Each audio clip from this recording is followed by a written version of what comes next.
Guys, trending daw to itong thick at lalagyan daw ng toyo ang ice cream. Okay, tikman natin kung masarap nga at mag-trend itong ice cream. Totoo bang maglalasang caramel ito? Ang ingi-ingi naman ng ating background. Sorry guys. Eto na, titikman natin. Siyempre, konti-konti lang lalagay natin. Pwede ba pa? Oops! Eto na. I-try natin. Lagyan natin ng tubig. Kung maglalasa ng caramel ice cream. Okay, simulan na natin ang pagtikim. Ihalo natin daw. Ihalo ang ice cream, guys. Trending ito, guys. Trending itong ice cream. Halong-halo na to. Okay? Haluin pa daw. Haluin. More flour.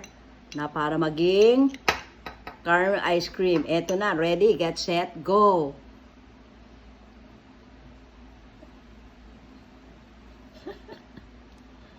Ay, talagang ano. Malalasahan mo na caramel nga ba o to yung may ice cream. Okay na to.